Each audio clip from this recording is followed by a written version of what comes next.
ભગવાન જગન્નાથજીની આજે 148મી રથયાત્રા છે અને આ રથયાત્રામાં દરેક વિધિનું એક અલગ અલગ મહત્ત્વ છે અને આજે વહેલી સવારે અને મોડી રાતથી જે ભક્તો અહીંયા પહોંચ્યા છે આ મંદિરમાં ભગવાનના દર્શન કરી રહ્યા છે, રથયાત્રામાં ભાગ લઈ રહ્યા છે, ત્યારે આ મંદિર ખાતે આ જગન્નાથ મંદિરમાં આ દ્રશ્યો જોઈ શકાય છે કે ભક્તો અહીંયા પ્રસાદ લઈ રહ્યા છે।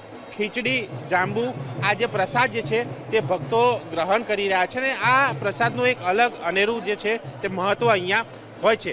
આ ભક્તો સાથે વાત કરીશું। આપ ખીચડી લઈને આવ્યા છો, શું એક મહત્વ શું છે? આમ પ્રસાદ છે એના કારણે વર્ષમાં એક ફેરી આવે છે આ પ્રસાદ। કેવું લાગે છે આજે આવી? બહુ આનંદ આવે છે। કેવો આજે માહોલ કેવો રહેશે? વરસાદ કેવો સાથ આપશે? આપશે સાંજ સુધી સાથ આપશે। ભગવાન પરત પાછા ઘરે નહીં આવતા। શું તમે જાણો છો ખીચડી અને જાંબુ વિશે?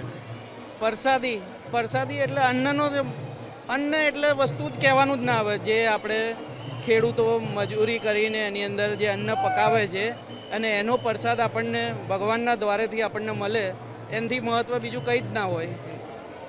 અચ્છા, એક જાંબુ એક નેત્રોત્સવ વિધિ જે થતી હોય છે, કારણ કે જે મોસાળમાં એક ભગવાનને લાડ લડાવવામાં આવે, ત્યાં કેરી ખાય, જાંબુ ખાય અને આંખ આવે ને પછી અહીંયા જ્યારે ભગવાન આવે ત્યારે નેત્રોત્સવ વિધિ થતી હોય। સાચી વાત છે। મામાના ઘરે ગયા હતા, માંદા પીડા ભગવાન ત્યાંથી આવ્યા, પ્રસાદ રૂપે ભક્તોને આપ્યા અને સિઝન પ્રમાણે જે ઋતુ પ્રમાણે મગ ખાવાથી શું છે ભગવાન સારા થઈ ગયા, એના નિમિત્તે ભગવાનને બધા જાંબુને પ્રસાદ મગ આપણે ખાઈએ છીએ અને ખૂબ સરસ થયું, સારી રીતે વ્યવસ્થિત આયોજન બહુ સરસ હતું અને ધન્ય થઈ ગયા ભગવાનના દર્શન કરીને।